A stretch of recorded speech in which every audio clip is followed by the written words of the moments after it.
Sumit Garg to speak on CASA, about its objective, about its achievements. Sumitji, please speak about CASA.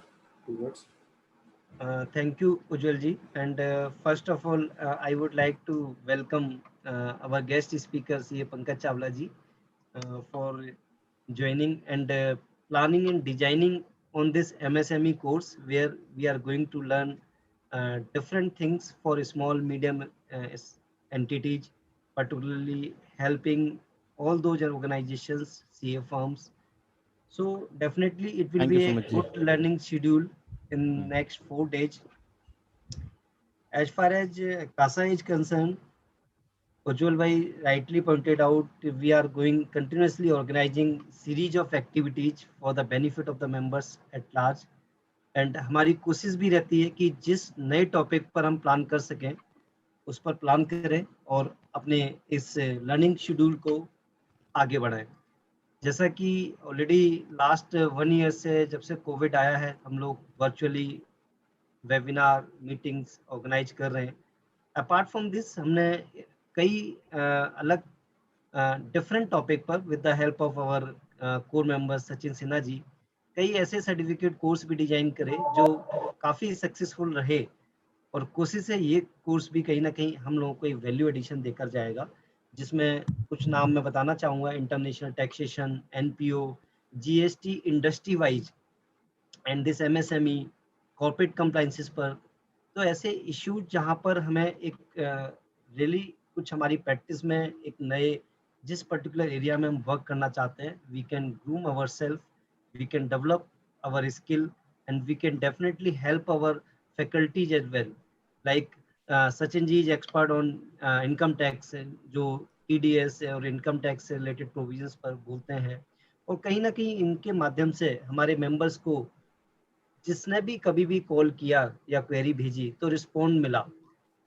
उसी वे में हम लोग जो team है हमारी, सभी लोग कहीं ना कहीं कंट्रीब्यूट कर रहे हैं और सबके कंट्रीब्यूशन से इस organisation and we are doing our best efforts for the professionals.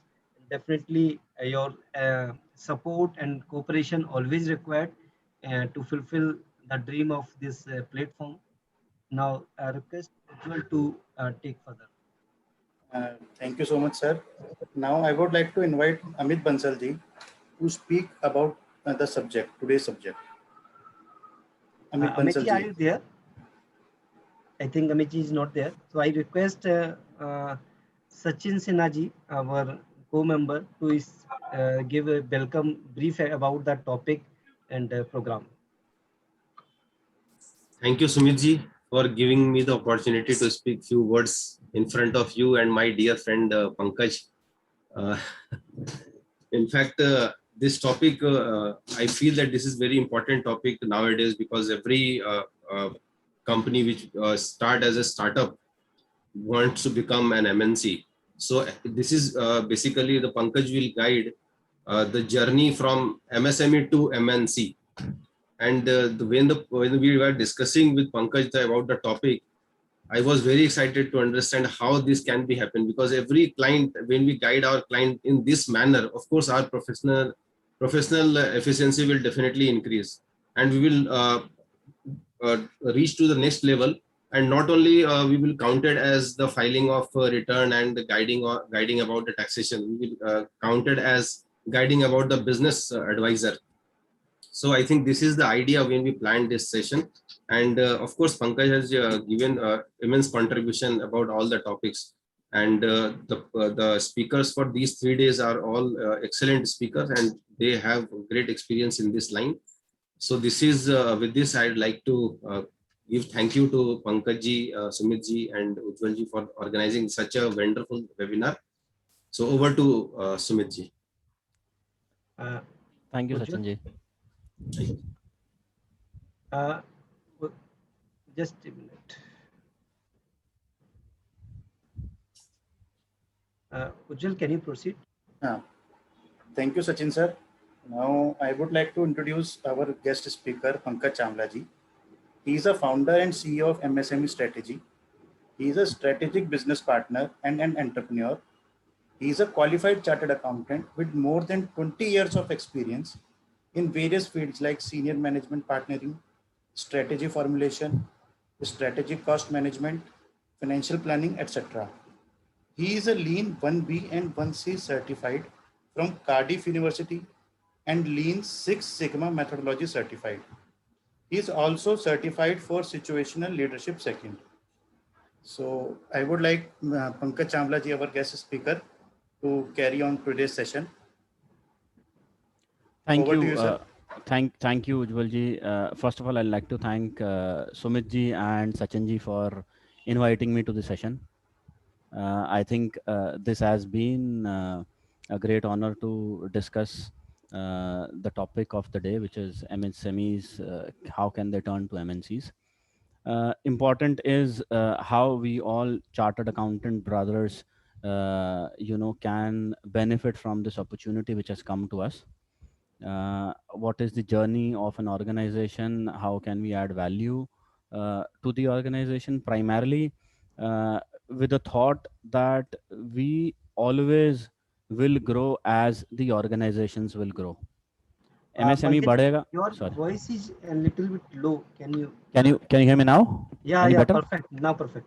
Okay, fine. Am I being given right as co-host? Can I share the screen as well? Yes, you can share the screen. Okay. So I think the idea is to really understand how we as chartered accountants can add value to MSMEs, so that as the MSMEs grow, we also grow. And what is the underlying opportunity that is there for us as professionals to take that journey forward and onward with the clients. So that is the objective. I will try and conversate in a mix of Hindi and English. Hope that's fine, because that will pass on the message right. So मैं पंकज चावला, हम लोगों ने ये journey start किया था एक identify करके कि MSMEs जो हैं उनको एक अपॉर्चुनिटी नहीं मिलती ग्रो करने और compete करने की MNCs से, और वो for the long part of their journey वो MSMEs ही रह जाते हैं. अगर हम उनको ढंग से बहुत अच्छे तरीके से एडवाइज करें, उनके साथ बिजनेस में पार्टनर करें, तो हम उस MSMEs को MNC बना सकते हैं. 2-3 बहुत की ग्राउंड रूल्स हैं या एफिशिएंसीज हैं हमारे पास एज प्रोफेशनल, जिसको हम यूटिलाइज करते हैं. First of all, our qualification is one of the best in the country and world wide, जो हमें एक बेसिक प्लेटफॉर्म फाउंडेशन देता है जिससे हम उसको हेल्प कर सकते हैं. Second is our experience with working with a lot of organisations, जो हमें हेल्प करता है बहुत सारी ऑर्गेनाइजेशन से बहुत सारी बेस्ट प्रैक्टिसेस समझने के लिए, लर्न करने के लिए, और फिर वो हमें अपॉर्चुनिटी देता है कि उन बेस्ट प्रैक्टिसेस को हम यूटिलाइज और इम्प्लीमेंट कर पाए in other clients of us, जिस इम्प्लीमेंटेशन से हम लोग जो है क्लाइंट्स को ग्रो करा सकते हैं. बिकॉज हम बिजनेस भी समझते हैं, हम फाइनेंस भी समझते हैं, हम लीगल प्रोविजन भी समझते हैं, हम इंटरनेशनल टैक्सेशन भी समझते हैं. So that gives us that edge.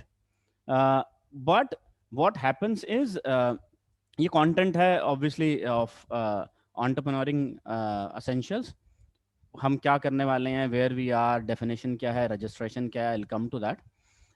But important is where are we today, right. मुझे ऐसा लगता है कि अगर हम ऐसा देखें कि हमारे पास एक ग्रीन फील्ड है, हम उस ग्रीन फील्ड पे काम कर रहे हैं, तो हम लोग, कुछ लोग हैं जो बिल्कुल ग्रीन फील्ड के सरफेस पे काम कर रहे होंगे, कुछ लोग हैं जो सॉइल में से वाटर माइन कर रहे होंगे, कुछ लोग हैं जो मिनरल्स एंड ओर्स माइन कर रहे होंगे, कुछ लोग हैं जो गोल्ड माइन कर रहे होंगे. बट गोल्ड माइनिंग जो है वो सबसे लास्ट में आता है. उसके लिए ये जो पूरी मेहनत है, ये करने के लिए जनरली यहाँ पे लोग कम होते जाते हैं. Similarly for MSMEs also, MSMEs भी इसी जर्नी से जाते हैं जहां पे वो यहाँ पर, can you see the pointer Sumit ji? हाँ, ठीक है, ओके. जो MSMEs भी हैं वो भी यहाँ ग्रीन फील्ड पे होते हैं काम करते हुए.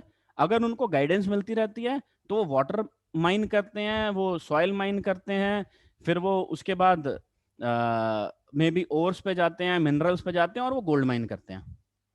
तो उस MSME की जर्नी भी ऐसी होती है कि ऊपर ज्यादा लोग होते हैं और नीचे कम लोग होते हैं. इफेक्टिवली ये पिरामिड जो है रिवर्स पिरामिड बन जाता है. जब ये रिवर्स पिरामिड बन जाता है तो यहाँ जो लोग हैं उनके लिए अपॉर्चुनिटी बहुत होती है, बट यहाँ लोग कम होते हैं उन लोगों को सर्विस करने के लिए, प्रोफेशनल्स लाइक अस। और कंपनीज भी यहाँ कम होती हैं because it takes a lot of effort and toil to reach there. तो अगर हम वो प्रोफेशनल्स अपनी नॉलेज से ये पिरामिड को रिवर्स करके सीधा पिरामिड बना पाए जहां पे ज्यादा से ज्यादा लोग इस कैटेगरी में हों, वो ऑब्जेक्टिव है मेरे इस सेशन का। वो ऑब्जेक्टिव है जहां पे हम लोग एज प्रोफेशनल्स वैल्यू ऐड कर सकते हैं, ताकि हम लोग अगर ये पिरामिड रिवर्स करने में इस सेशन के बाद अगर 10% भी सक्सेसफुल हो गए तो I think it is a win for the profession. वो मेरा पर्पस है। तो अब हम इसको कैसे कर सकते हैं? अब हम इसको कैसे कर सकते हैं? मैं दो तरीके के ब्रॉड कैटेगरीज बनाता हूं, और ये सेशन दोनों ही कैटेगरीज के लिए है। ऑलरेडी कुछ चार्टर्ड अकाउंटेंट्स भाई हैं जो एमएसएमईज को सर्विस करते हैं, और कुछ चार्टर्ड अकाउंटेंट्स भाई हैं जो शायद एमएसएमईज को सर्विस नहीं करते अभी because of the stage of the organisation they are in. So मैं इस कोर्स के माध्यम से इस दोनों ऑडियंसेस को टारगेट करने की कोशिश करूंगा और हेल्प करूंगा कि हम इस पिरामिड को रिवर्स कैसे कर सकते हैं। ठीक है जी। अब समझते हैं कि एमएसएमईज क्या हैं। बहुत बेसिक सी definition, they are micro small and medium enterprises, जो कि किसी भी डेवलपिंग नेशन के लिए बहुत इंपॉर्टेंट होते हैं, और जिनकी इंडिया में उसकी definition basis the annual turnover investment in plant and machinery से डिफाइन करी गई है। Ministry of micro small and medium enterprises administer करता है, जिसने रूल्स रेगुलेशंस और लॉज बनाए हुए हैं micro small and medium companies के लिए, और डेफिनेशन बनाई हुई है कि how do you define that. इन जो माइक्रो है उनकी डेफिनेशन है investment less than 1 crore and turnover less than 5 crore. Small is easy तरीका into 10, which is investment of 10 crores, turnover of 50 crores. Medium is into 5, which is investment of 50 crores and turnover of 250 crores. So इस तरीके से micro small और medium को define करते हैं by the rules of the MSME ministry और by the law which is the MSME development act. इसमें एक इंपॉर्टेंट चीज यहाँ पे डिस्कस करनी है कि अभी तक ये टर्नओवर लिमिट्स मैन्युफैक्चरिंग और सर्विस के लिए एप्लीकेबल थी। अब लेटेस्ट गवर्नमेंट ऑफ इंडिया की नोटिफिकेशन के हिसाब से ये रिटेल एंड होलसेल ट्रेडर्स के लिए भी एप्लीकेबल हो गई है। They can also avail the benefits which are there for the manufacturing and service industry. अब it is a little controversial because लोग जो हैं वो खुश हैं कि रिटेलर्स भी ऐड हो गए हैं, रिटेलर्स के लिए एक बहुत अच्छी अपॉर्चुनिटी है, but at the same time flip side is कि मैन्युफैक्चरिंग और सर्विस इंडस्ट्रीज के लिए अपॉर्चुनिटी थोड़ी सी लिमिटेड हो गई है। एज अ प्रोफेशनल हम इसको कैसे समझते हैं? एज अ प्रोफेशनल हम इसको ऐसे समझते हैं कि गवर्नमेंट ने बोला कि हम 3 लाख करोड़ का बेनिफिट देंगे to MSMEs in manufacturing and services sector. Now, if that includes retail and wholesale traders also, वो 3 लाख करोड़ जो है डिवाइड हो जाएगा। और ट्रेडर्स ऑब्वियसली इंडिया में बहुत ज्यादा है, तो सबसे ज्यादा इम्पैक्ट इसका नेगेटिव आएगा मैन्युफैक्चरिंग इंडस्ट्रीज में, और बेनिफिट डेफिनेटली जाएगा ट्रेडर्स को। But it has been seen in the news, बहुत सारी ट्रेडिंग ऑर्गेनाइजेशंस ने भी ये पॉइंट रेज किया है कि while it is important to include traders into this, but ये शायद मैन्युफैक्चरिंग कंपनीज के साथ उस लेवल का जस्टिस नहीं कर पाए जिस लेवल के लिए एमएसएमईज बनाए गए थे। So opportunity for us who are serving and servicing retail and wholesale trader companies, but then yes, important at the same time for us who are servicing manufacturing and service industries, जहां पे हम उनको जो भी MSME schemes के benefits हैं वो ज्यादा से ज्यादा और जल्दी से जल्दी पहुंचा सकें, सो दैट वो उसका रियल बेनिफिट, क्योंकि आज की डेट में मैन्युफैक्चरिंग को सबसे ज्यादा हिट हुआ है विद कोविड, सो वो बेनिफिट जो है वो टाइमली और ज्यादा से ज्यादा जल्दी से जल्दी ले सकें। नाउ रजिस्ट्रेशन का प्रोसेस फेयरली स्ट्रेट फॉरवर्ड है। उद्यम रजिस्ट्रेशन की वेबसाइट है जिसपे हम जाके free of cost paperless registration करा सकते हैं। रजिस्ट्रेशन 3 तरह से डिवाइडेड है, जो नए रजिस्ट्रेशन है जिनका आज तक कोई रजिस्ट्रेशन नहीं था, या एक पुराना रजिस्ट्रेशन है जो जहाँ पे उद्योग आधार बनता था उससे अगर आप माइग्रेट करना चाहते हो तो उस तरीके से आप रजिस्ट्रेशन करा सकते हो अपनी टाइप ऑफ ऑर्गेनाइजेशन और पैन डिटेल्स को वैलिडेट करके।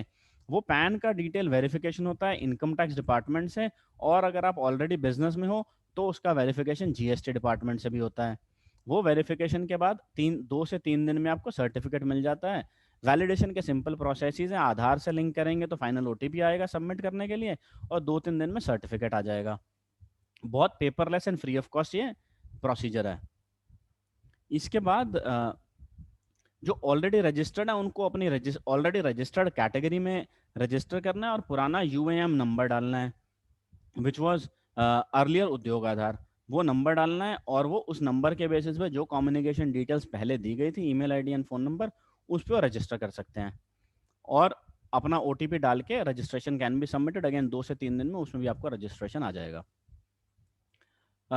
डॉक्यूमेंट्स आधार कार्ड पैन कार्ड की फेयर रिक्वायरमेंट है। प्रोप्राइटरशिप के लिए बिल्कुल सिंपल है। पार्टनरशिप के लिए मैनेजिंग पार्टनर का आधार चाहिए। एचयूएफ के लिए कर्ता का आधार चाहिए। कंपनी एलएलपी कोऑपरेटिव सोसाइटी के लिए जो ऑथराइज सिग्नेटरी है उसका आधार चाहिए, and you can get the registration done. So this is about the registration. अब बेनिफिट्स ऑफ रजिस्ट्रेशन पे चलते हैं। बेनिफिट्स ऑफ रजिस्ट्रेशन से पहले रजिस्ट्रेशन पे कोई सवाल है किसी का, कुछ बात करना चाहते हैं हम?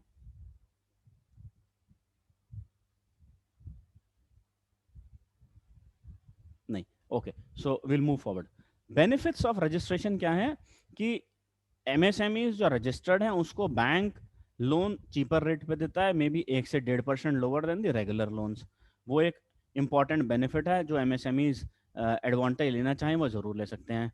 गवर्नमेंट टेंडर्स के लिए ईज हो जाता है उद्यम रजिस्ट्रेशन से, जो कि गवर्नमेंट का ई मार्केट प्लेस है, स्टेट गवर्नमेंट्स का भी है, उसमें आप टेंडर्स इजीली फाइल कर सकते हैं। They give you preference.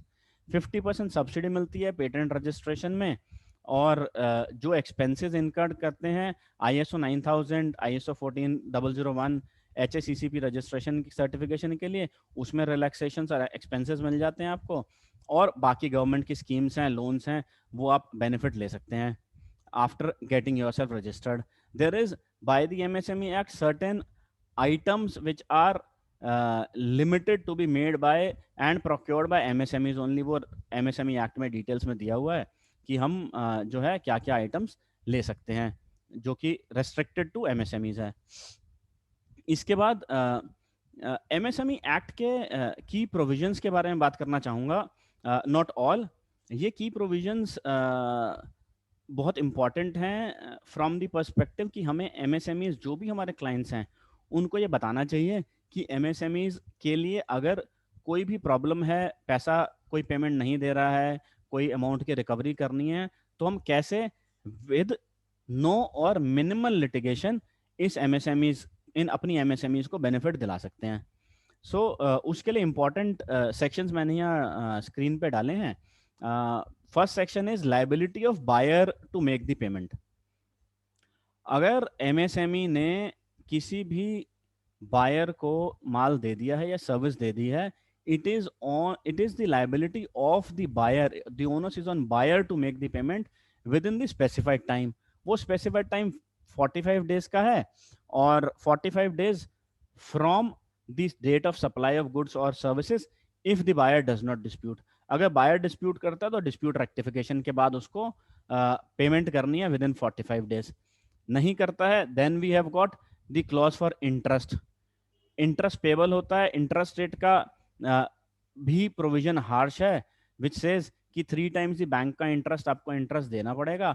Date from which date is 45 days from the end of the day on which the liability arises, उसके बाद से आपको पेमेंट देना पड़ेगा। रिकवरी ऑफ अमाउंट ड्यू के लिए प्रोविजंस है कि आपको अमाउंट ड्यू की रिकवरी के लिए आप MSME फैसिलिटेशन काउंसिल में जा सकते हैं। आपका फर्स्ट स्टेप वही है, क्योंकि MSMEs का पर्पस जो गवर्नमेंट का है वो ये है कि जितने भी MSMEs हैं उनके पास इतना पैसा नहीं है कि वो बड़ी बड़ी लिटिगेशन और कोर्ट्स में जाएं, तो ये फैसिलिटेशन काउंसिल है which is more like an arbitration. आप वहां बैठ के अपने केसेस को, अपने इश्यूज को सुलझा सकते हैं। एमिकेबल सेटलमेंट कर सकते हैं, और आप जो है उसमें इंटरेस्ट जो भी आपका एक्ट के हिसाब से इंटरेस्ट भी वहाँ पे आप क्लेम कर सकते हैं। और एमएसएमई फैसिलिटेशन काउंसिल जो है वो आपको रिकवरी करवा के देता है with whatever arrangements and terms that you have already agreed with the buyer. इसके बाद इम्पॉर्टेंट दो चीज़ें आती हैं कि जो बायर्स हैं उनको अपनी एनुअल स्टेटमेंट्स में मेंशन करना होता है कि what is the unpaid amount with interest in their statement of accounts, जो आप रेगुलेटरी फाइलिंग में डालते हैं कि मैंने एमएसएमई से एक्स रुपीस एक्स करोड़ का माल लिया था, सर्विस ली थी, जिसका डेट इस दिन ड्यू होता है, और this is my unpaid amount with whatever interest becomes due. वो डिस्क्लोजर बहुत ज़रूरी है, और उसके साथ आपको इंटरेस्ट भी देना है। MSME, there is a raise of hand, मैं स्लाइड फिनिश करके लेता हूँ। नवीन जी प्लीज 1 मिनट दे दीजिए। और सेक्शन 23 बोलता है जो भी इंटरेस्ट एमएसएमई को पे करना है बायर ने, वो इंटरेस्ट को डिडक्शन नहीं मिलेगा in the income tax act as an expense. So वो इंटरेस्ट का अमाउंट डिसला हो जाएगा। Section 24 which is a beautiful section in the MSME act, this says कि एमएसएमई एक्ट के provisions will have overriding effect of to any other law in force. इस section में, इस act में जो भी लिखा है उसका ओवरराइडिंग इफेक्ट होगा to other laws. So this law will prevail over any other law which is in force on as on date. This is on the act. Question, Naveen ji, if you can talk. Sumit ji, can you unmute Naveen ji for the question? It will be better अगर नवीन जी question chat box में डाल दें, so this will be better. I think उन्होंने question डाला भी है, Pankaj ji. He has asked there, is Udyog Aadhaar registration is equal to MSME registration? Aadhaar registration, Udyog Aadhaar registration is equal to MSME registration? Till 31 December yes. पहले इसकी date 31 मार्च थी, सबको रिन्यू कराना था, अभी वो डेट एक्सटेंड हो गई है, but idea is to move to Udyam registration. So आप जितना जल्दी करा लें उतना बेहतर है। Right. And how we can verify registration of party is correct and valid? Registration of parties is correct and valid. Generally registration certificates आप party से मांग सकते हैं। There are practices where parties generally write on their bills that they are MSME verified or MSME registered, उद्योग और उद्यम as the case may be, और उसमें वो इनवॉइस पे अपना रजिस्ट्रेशन नंबर लिख देते हैं, which helps MNCs or big companies who are buyers of these products to put that in their annual statement. So ये जो सेलर है उसके हित में है कि वो ये चीज़ मेंशन करे इनवॉइस पे, ताकि उसकी रिकवरी 45 डेज के अंदर हो, नहीं हो तो उसको इंटरेस्ट मिले, और जो सामने बायर है वो ऑब्लिगेटेड हो उसको अपनी एनुअल स्टेटमेंट से मेंशन करने के लिए। एंड रवि सर का एक क्वेश्चन है, sir for the purpose of classification as MSME for disclosure in schedule 3 of the companies act, what he want to ask? हाँ, एमएसएमई रजिस्ट्रेशन इज रिक्वायर्ड। अगर question registration पे तो रजिस्ट्रेशन चाहिए। Okay, so we can move. Ramchandra ji पूछ रहे हैं, do we need to renew it every year? It is one time registration. Every year you will get an email from MSME ministry saying your annual update is due, जिसमें आप अपना turnover और बाकी details डालते हैं investment का, जिसके basis पे आपको क्लासिफाई करते हैं whether you are micro, small or medium enterprise. And few questions are also there. I think first we should cover the topic in entire, so Okay. that later on we can in the last 15 minutes we will take up all the queries by unmuting everyone, so it will be better. Fine, that is fine. We can do that way. Right, na? That is fine. That is fine, Pankaj ji, है ना? Absolutely, absolutely. Sure, sure. क्योंकि वो hand Please raise हुआ continue था। your topic in the हाँ. next 1 hour. So in हाँ. the last 15 minutes we will unmute everyone, so हाँ. they can ask query by themselves. Definitely, we can do that. Just because it was appearing on my screen that people has raised hands, so I thought I'll answer as we go. But that's fine. No, Okay. no problem, sir. Okay. So we'll move forward. This is about the legal position. Now, as we move forward, what are the differentiators between the MSMEs and MNCs is an important thing to understand. Because अगर हम ये differentiators समझ जाएंगे तो हम इस capacity में होंगे अपने clients को guide कर सकें to whatever extent we can and they can adopt these differentiators which will help them become or work towards and grow towards the MNCs.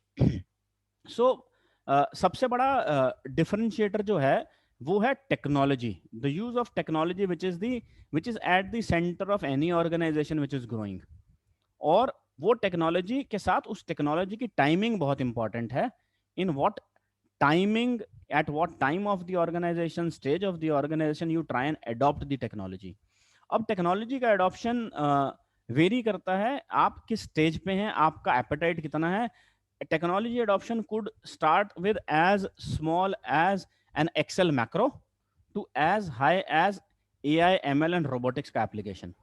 Depending upon आप किस स्टेज एंड स्केल पे हैं, आप उस technology को जरूर अडॉप्ट करें और अपने क्लाइंट्स को एडवाइस करें टेक्नोलॉजी अडॉप्ट करने के लिए ज़्यादा से ज़्यादा, ताकि जो डेटा का काम है, जो डेटा का काम है जिससे आप डिसीजन लेंगे, वो वाला काम टेक्नोलॉजी आपको करके दे and you get into a real value add.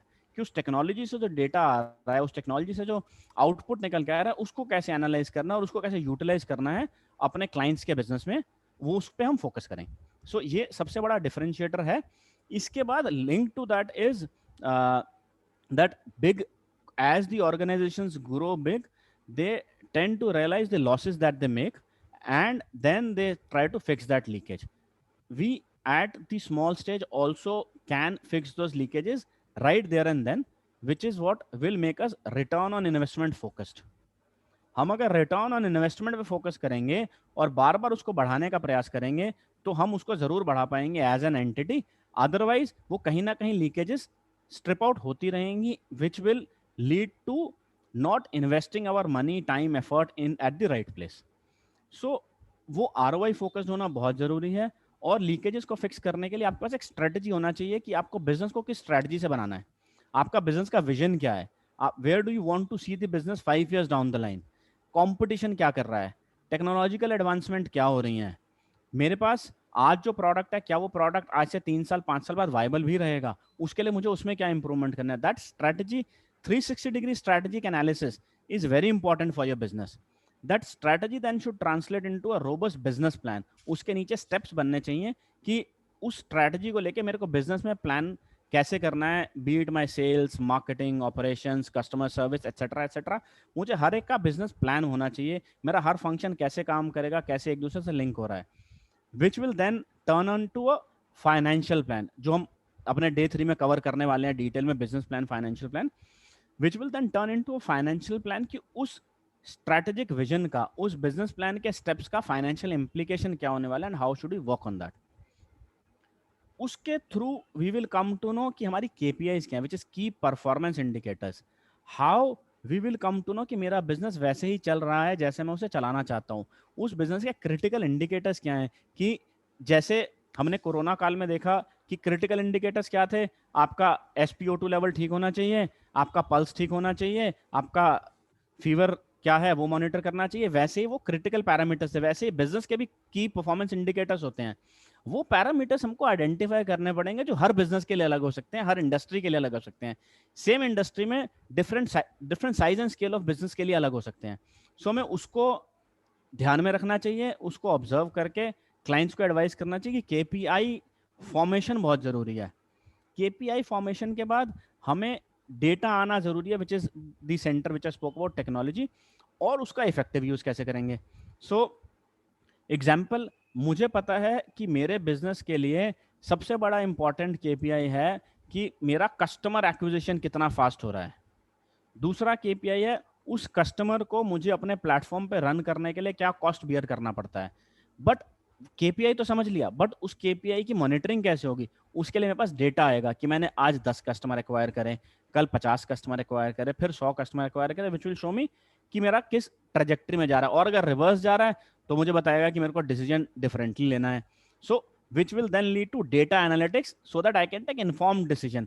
मुझे हर रोज हर हफ्ते पता लगता रहेगा कि मेरे बिजनेस की परफॉर्मेंस पिछले दिन कैसी थी या पिछले हफ्ते कैसी थी, तो मैं उसको हेल्प कर पाऊंगा, उसको टाइमली डिसीजन लेके उसको सॉल्व करने की विद माय मैनेजमेंट टीम, जो मुझे हेल्प करेगी हर एक डिफरेंट एस्पेक्ट में अपने बिजनेस की डिसीजन लेने में और उसको कोर्स करेक्ट करने में, कि अगर मैंने कुछ पिछले एक हफ्ते, एक महीने या 15 दिन में कुछ गलत किया है या कुछ ऐसी स्ट्रेटजीज इंप्लीमेंट करी है, ऐसे टैक्टिक्स यूज करे बिजनेस को ग्रो करने के लिए, which is not working in my favour because market बदल गई, कस्टमर बिहेवियर बदल गया, तो I can course correct that. जब मैं उस कोर्स करेक्शन को देखता हूँ तो एक इंपॉर्टेंट फैक्टर आएगा which is on cash flow. So दोस्तों मैं क्या करने की कोशिश कर रहा हूँ, मैं इसमें ऑपरेशंस और फाइनेंस के पैरामीटर्स दोनों साथ साथ ऐड करने की कोशिश कर रहा हूँ सो दैट हम एज चार्टर्ड अकाउंटेंट्स दोनों को रिलेट कर पाएं। सो अगर मैं कोर्स करेक्ट कर रहा हूँ तो हमें पता है कि एज प्रोफेशनल्स कि ये जो बिजनेस रन कर रहा है, कोई भी बिजनेस बिना कैश के नहीं हो सकता। सो कैश फ्लो की मॉनिटरिंग बहुत इंपॉर्टेंट है, कैश इनफ्लो कितना आ रहा है और कैश आउटफ्लो कितना हो रहा है। I might have taken a decision to do only cash outflow for the time being which is okay, which is because मैंने एक डिसीजन लिया कि I am okay to burn cash for next 12 months to acquire X number of customers, and month 13th onwards is when I start to see the revenue and profits coming in. That is okay. But उसको monitor करना बहुत जरूरी है कि मैं उस cash flow outflow के beyond target तो नहीं जा रहा, beyond budget तो नहीं जा रहा, या मैं उसके अंदर हूँ। सो मॉनिटरिंग हेल्प करेगी हमें राइट डिसीजन लेने में। या मैंने डिसाइड किया था कि मुझे कैश बर्न तो करना है, बट मुझे प्रोडक्ट बनाने में इतना कैश बर्न करना है, मार्केटिंग में इतना करना है, एनहेंसमेंट में इतना करना है, रिसर्च एंड डेवलपमेंट में इतना करना है। सो मुझे उसका मिक्स भी देखना है, क्या वो मिक्स सही है, जो मैंने इंटेंड किया था वो मिक्स डिफरेंट हो रहा है। तो वो बहुत इंपॉर्टेंट चीज़ है। फिर इसके बाद जो नेक्स्ट इंपॉर्टेंट चीज़ आती है वो आता है कि मैं अगर मार्केट में बिजनेस कर रहा हूँ as an entrepreneur, as a MSME, और मैं चाहता हूँ ग्रो करना, तो मुझे पता होना चाहिए कि where am I wrong and where is it that lies my strength, जिसके लिए हम एक एनालिसिस करते हैं विच इज कॉल्ड स्वॉट analysis. Strength, weakness, opportunities and threat. Strength is मेरे बिजनेस की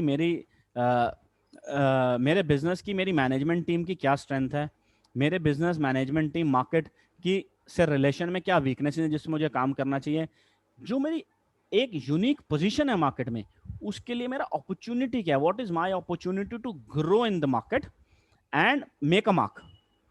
And at the same point in time, I should also not be overconfident. I should also look at what are threats to my existence.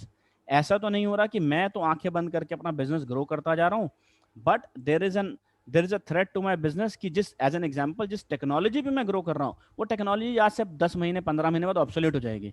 सो जो मेरी growth है that is not long lived, because मैंने उसको 360 degree analysis नहीं किया ये देखने के लिए कि एक थ्रेट भी आ रहा है कि टेक्नोलॉजी आउटडेट हो रही है, या मैं ग्रो कर रहा हूँ लेट्स से 10% के रेट पे, बट एक कंपटीशन आ रहा है जो 100, 200, 300% के रेट पे ग्रो कर रहा है। सो आज से 10 महीने बाद तो मेरे से इतना बड़ा हो जाएगा कि मेरी एग्जिस्टेंस ही नहीं रहेगी। सो मेरे को आज ही उस चीज को ठीक करना पड़ेगा। सो रेगुलर स्वॉट एनालिसिस इंपॉर्टेंट, उसके साथ वर्ड है रेगुलर स्वॉट एनालिसिस, मुझे वो करना बहुत जरूरी है सो दैट मैं अपने बिजनेस के लिए राइट डिसीजन ले सकूं और अपना डिफरेंशिएटर बना सकूं मार्केट में। और may be for sake of repetition, हम चार्टर्ड अकाउंटेंट्स केपेबल हैं ये चीज क्लाइंट्स के साथ कराने के लिए, ये चीज क्लाइंट को हेल्प करने के लिए, बिकॉज हमें बिजनेस मार्केट सब समझ में आता है, हमें पता है कि कौन सा क्लाइंट किस मार्केट में बैठे क्या डिसीजन ले रहा है। So we can guide them much better than what we do without this set of information. Next important aspect जो बहुत सारी एमएनसीज, लार्ज कॉर्पोरेशंस और बड़ी कंपनीज में भी, बड़ी कंपनी की डेफिनेशन हर एक के लिए डिफरेंट होती है। कुछ बोलते हैं कि 200 करोड़ 500 करोड़ से ऊपर कंपनी बड़ी है, किसी के लिए 10,000 करोड़ रेवेन्यू से ऊपर कंपनी बड़ी होती है। So any big organisation, we have seen that those all organisations are process driven organisations. They hire people to fix the processes for them, build the processes for them, make them robust, and then hire people who run those processes. जिससे वो क्या करते हैं, वो एक business को engine की तरह लेते हैं।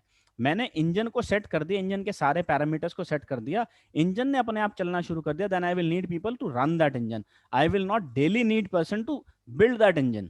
सो हमने देखा है in last maybe 5, 7 years, 10 years, और मे बी मोर, कि शेयर्ड सर्विस का कॉन्सेप्ट आ गया है।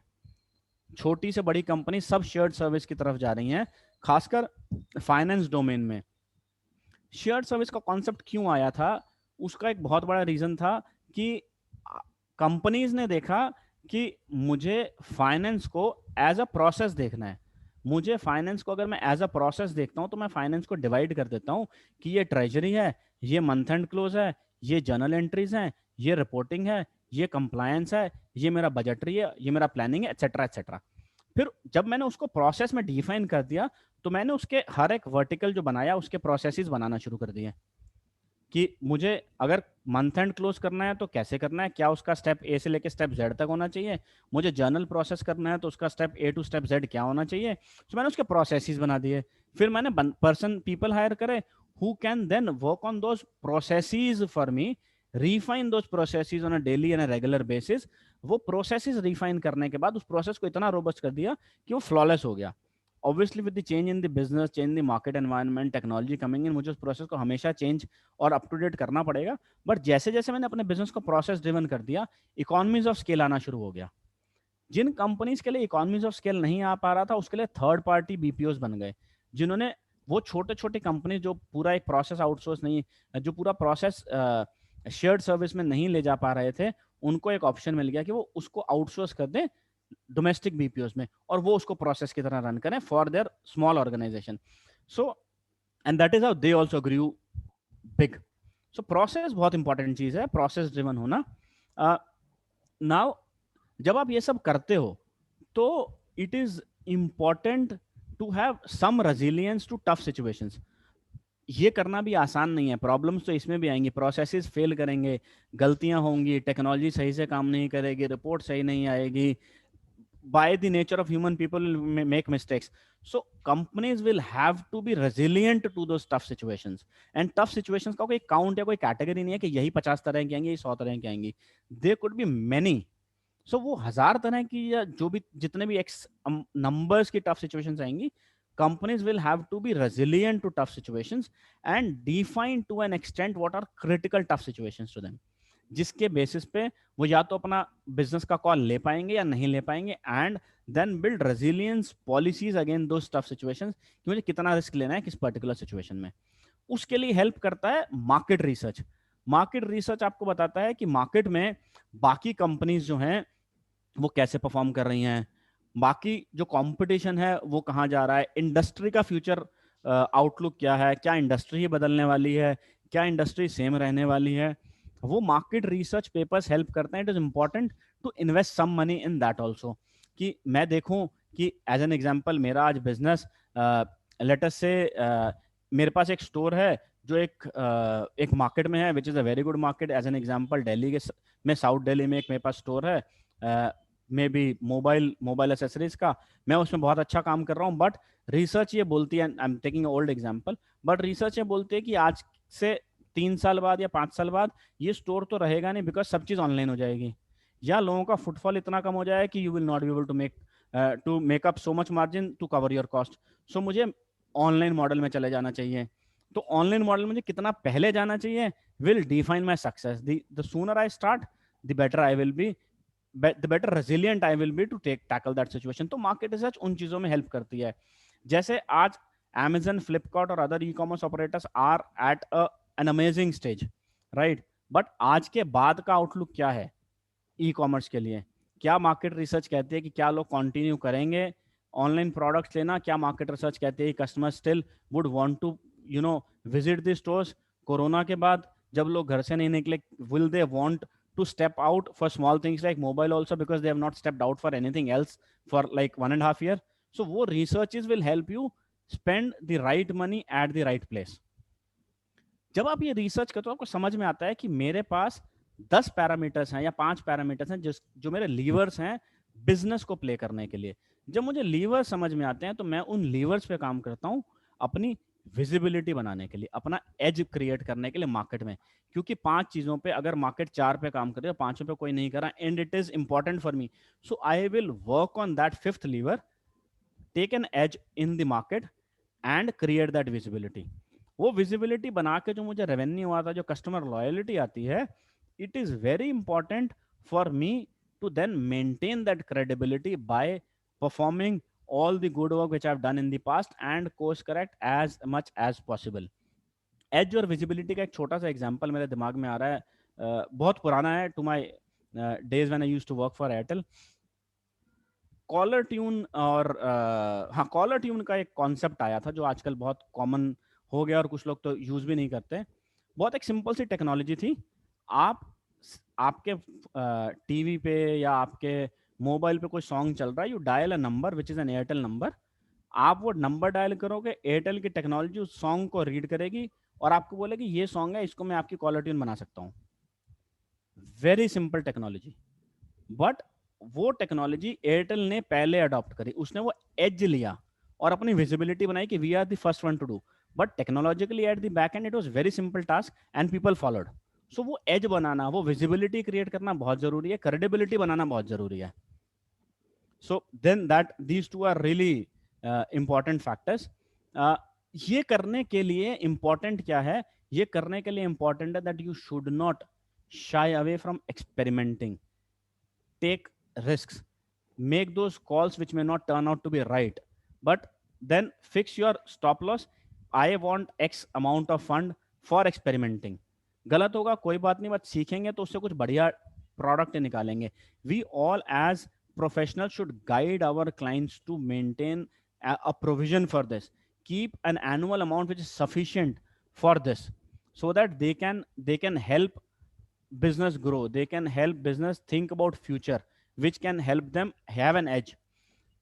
Obviously badi companies ke paas hi hota hai ki they have sufficient funds or they've arranged sufficient funds, but we as chartered accountants can help people and our clients to maintain sufficient funds for their day-to-day operations through various means and forms, with MSME schemes also, and with other options which are available through banking and non-banking channels. Like these days we have got investors who are equity investors, VCs who are ready to fund, angel investors who have got small bits to put into business, which collected together makes a big amount, and that makes a big impact to the organization, which is could be a startup, which could be a small company, which could be a medium company also.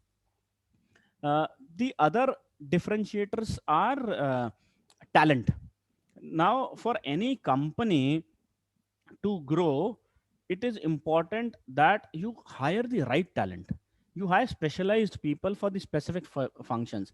MSMEs may not always have funds to hire the top end talent in the market, but that's fine. Till the time you are thinking कि मुझे X चीज के लिए एक specialised बंदा ही चाहिए, and you are committed to make that investment, I think it is worth it.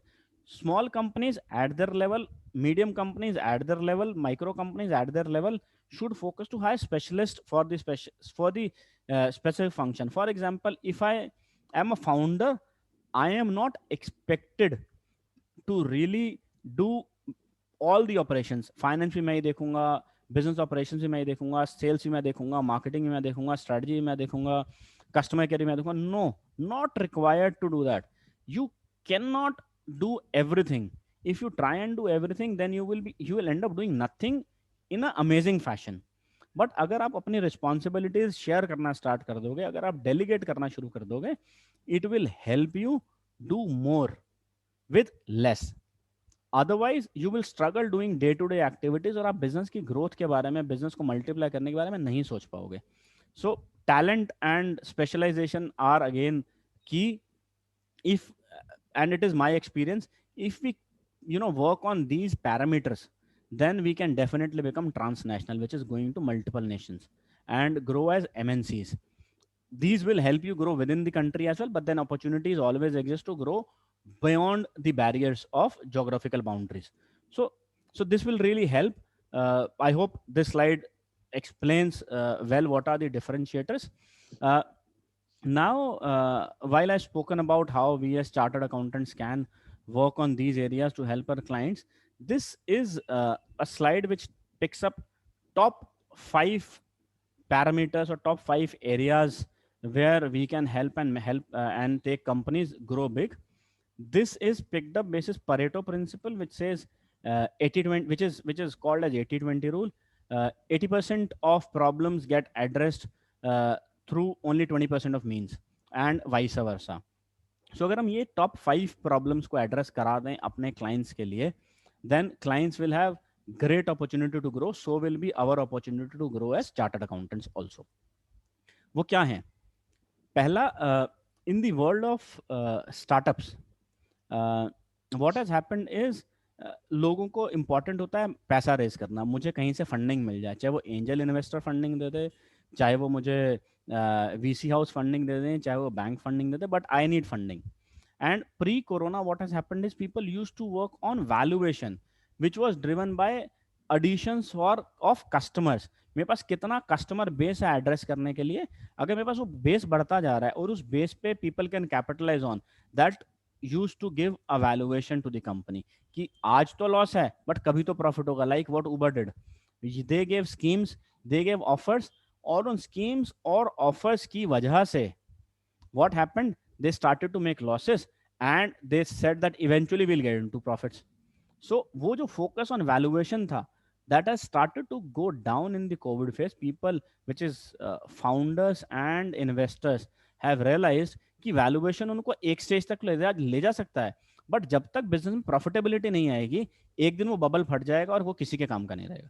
So people have now started to look at value also, quite seriously.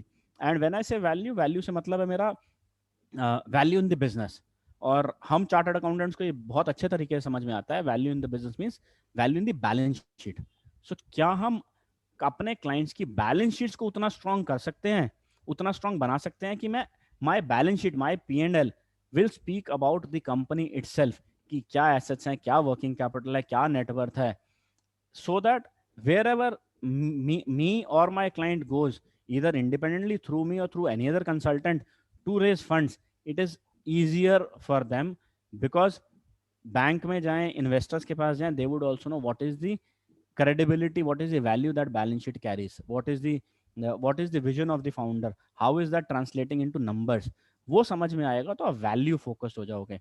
And when it is value focused, it is both in terms of the actual value of the business and the projected value of the business basis the business goals, operations, milestones, जिसके base पे हम projections बनाते हैं.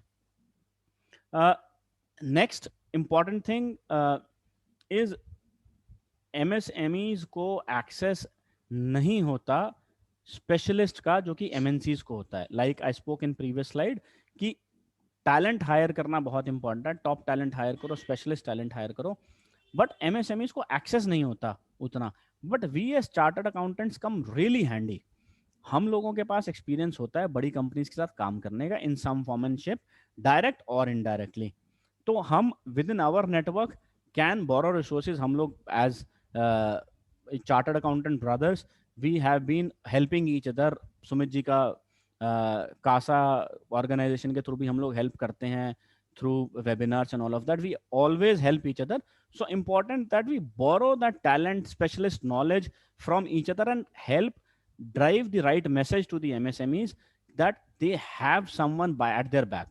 उनके पास कोई तो है जो उनको if not in 6 months or 1 year can make them MNCs, but हाँ over a period of time उनको MNCs बना सकता है.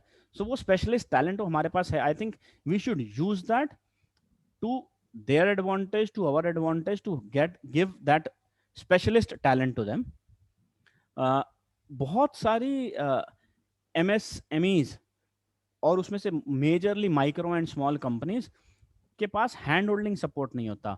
वो हैंड होल्डिंग सपोर्ट क्यों नहीं होता? क्योंकि उनके पास इतना पैसा नहीं होता कि वो कोई पर्सन हायर कर सके जो उनका ऑपरेशंस डिफाइन कर सके, जो उनका स्ट्रैटेजी डिफाइन कर सकते, जो उनका बिजनेस प्लान बता सके कि आपको बिजनेस ऐसे देखना है, मार्केट को ऐसे देखना है, आपकी इंडस्ट्री में ग्रोथ ये प्रोजेक्टेड है, आपका फाइनेंस फंक्शन ऐसे रन करना चाहिए, आपकी प्राइसिंग स्ट्रेटजी ये होनी चाहिए. या आप जब नेगोशिएट करते हो with vendors and customers, just because of your share small size, people do not take you seriously. We as professionals should come handy to them, providing that hand holding support. Yes, we are there, आप एक कदम चलो, हम आपके साथ चल रहे हैं, and we will help you. वो सपोर्ट हम chartered accountant with our experience definitely दे सकते हैं कंपनीज को. सो वो बहुत इंपॉर्टेंट चीज है.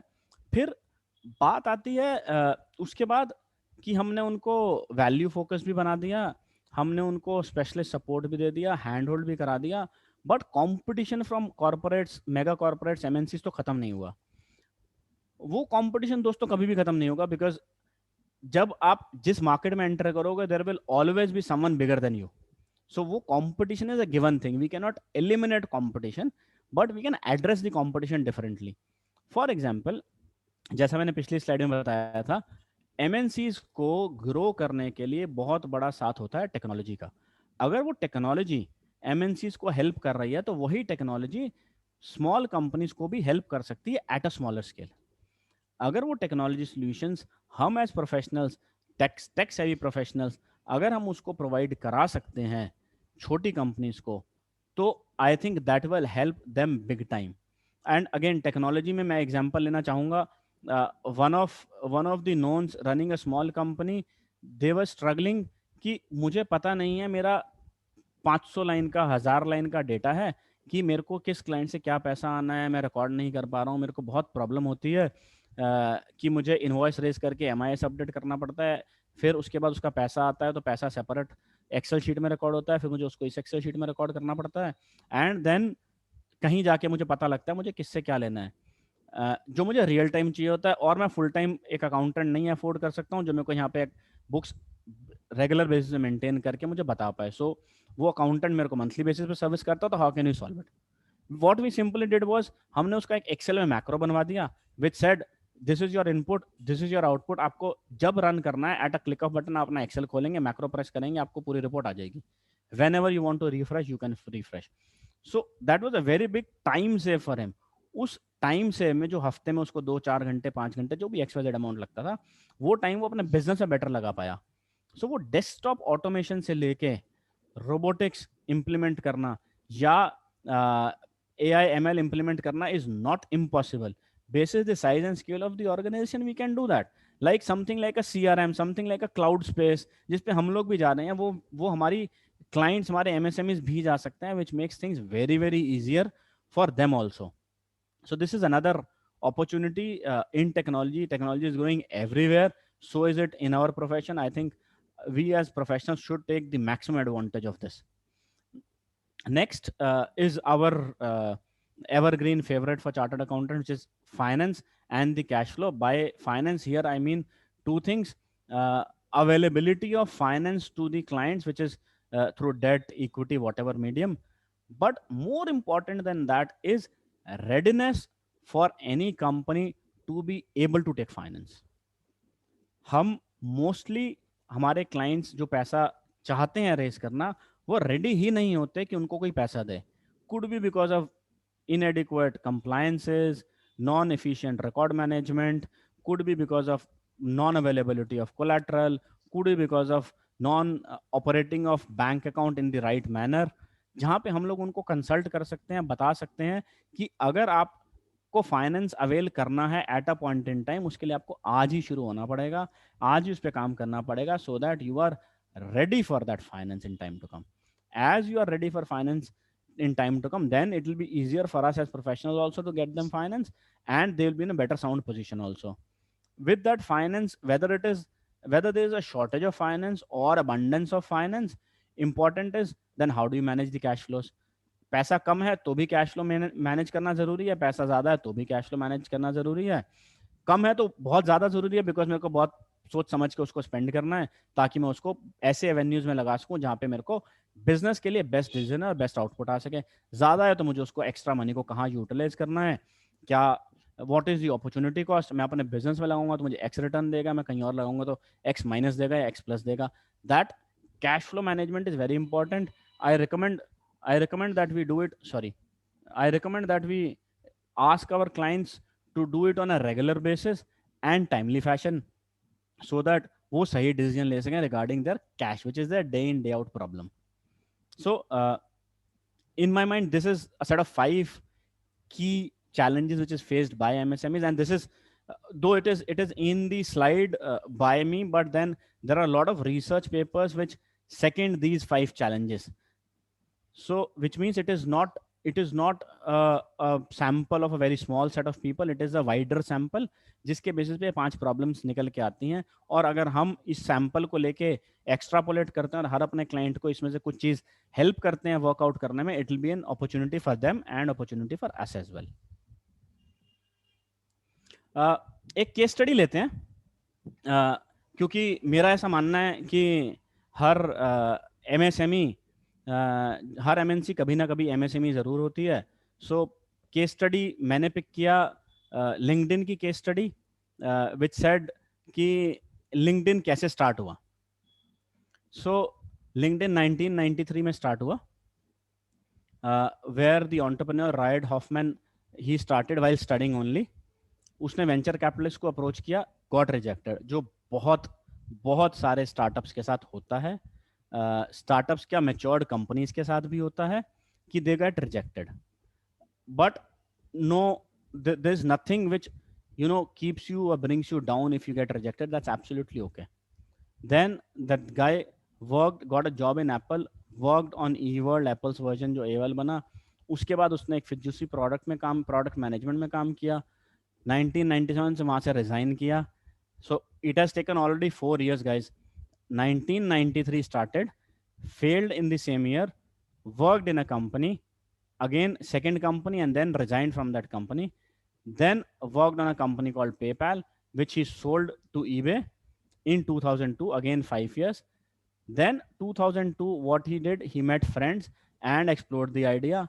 In 2003, the guy launched LinkedIn.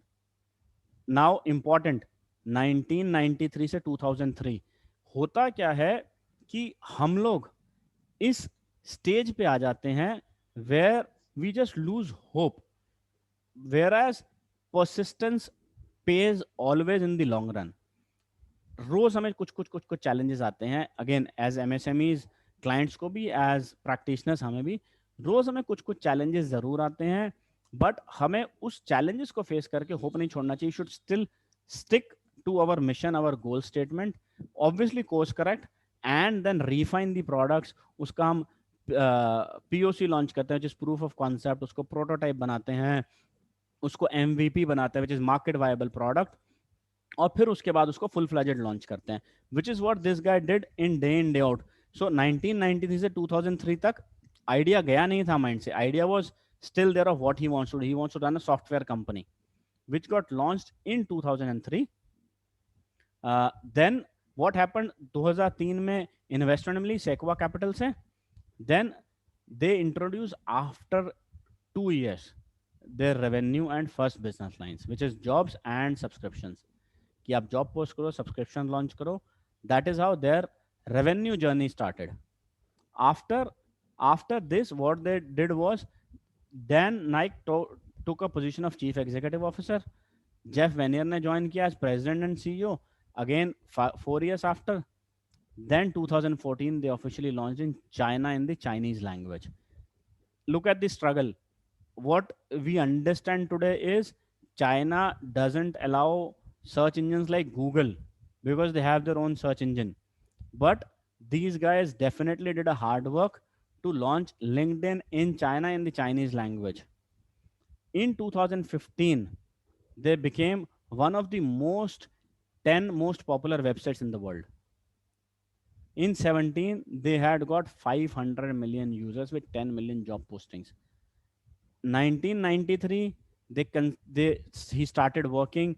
2003, they conceived an idea which is market viable.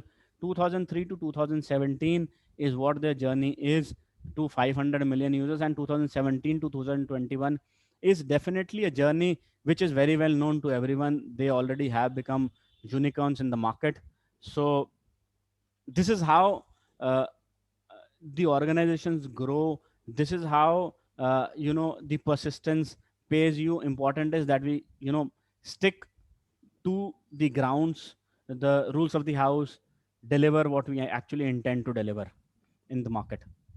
So largely this is about my presentation on the journey of the organizations, which is MSMEs, how we can work together, and how we can make MSMEs grow and go to MNCs. I think quite crisp a presentation for us to now discuss and deliberate. Any questions, any discussions, more than happy to have with the group.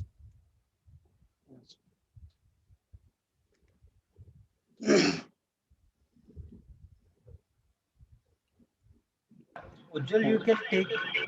Sir, Ranjit.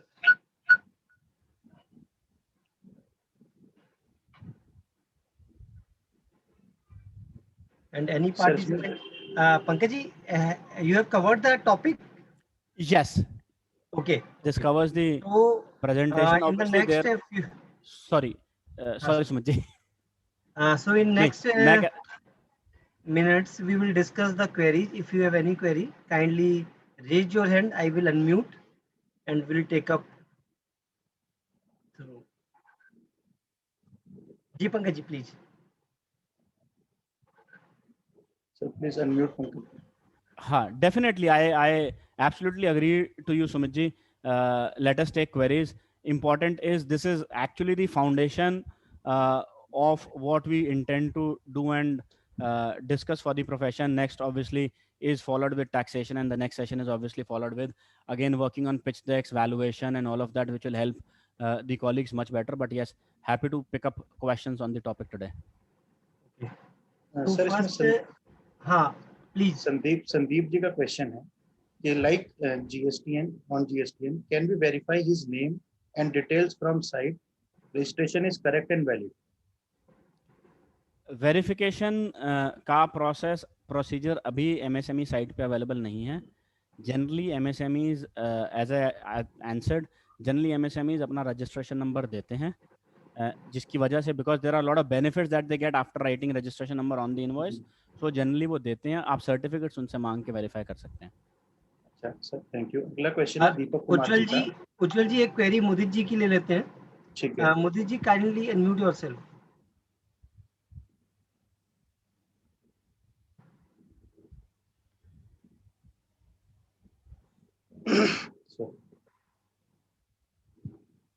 Mudit ji please ask.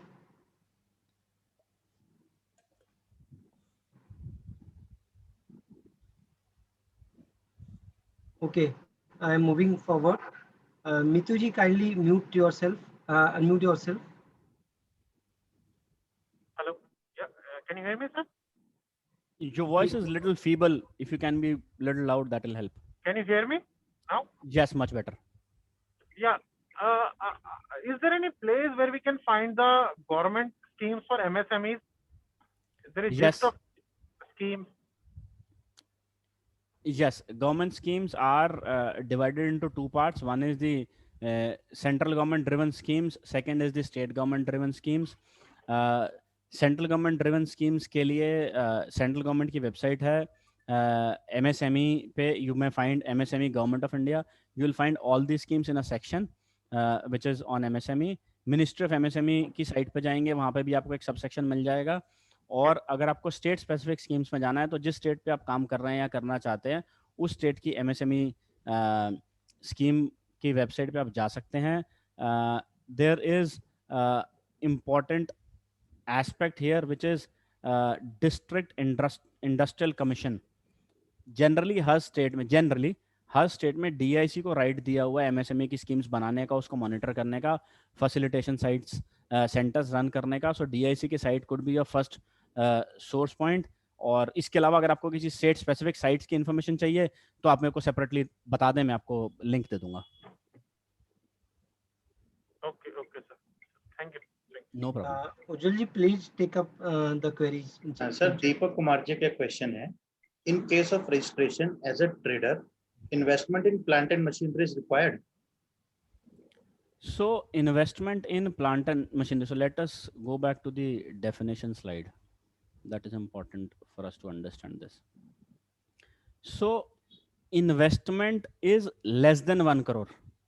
So which can be zero also. For trader also. For trader also. Yes, there are no change in the rules. It says the traders are added.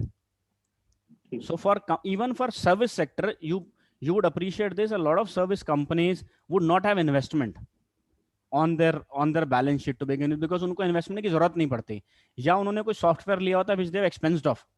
और capitalise नहीं किया तो investment वहां पे भी नहीं आती, but they give their registration basis a zero number. Vaibhav Agarwal ji का क्वेश्चन है, sir if both buyer and seller are registered under MSME, then also buyer will provide for interest on delayed payment. Yes, seller का registration होना जरूरी है, और seller अगर registered है तो आपको सारे सेलर के बेनिफिट्स मिलेंगे.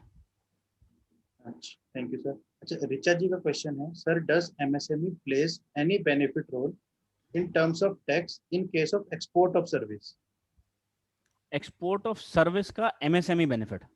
हाँ जी. एक्सपोर्ट ऑफ सर्विस का स्पेसिफिक बेनिफिट तो गवर्नमेंट, सेंट्रल या स्टेट गवर्नमेंट की स्कीम देख के ही हमें पता करना पड़ेगा. एग्जैक्ट मेरे पास स्कीम का नाम नहीं है अभी handy. I can search and find that scheme if it is available, but there is definitely service incentive which is given to every export unit, be it in service or manufacturing. SIES करके website है which gives you benefit basis your turnover. कितना आप export कर रहे हैं उसका कुछ benefit मिल जाता है जिसके अगेंस्ट आपको बॉन्ड्स और पॉइंट्स मिल जाते हैं which are redeemable. So that benefit is there which is outside of MSME for any export unit. Sir Mudit ji का क्वेश्चन है, what is shared service? What is shared service? Sorry, can you spell SHARED?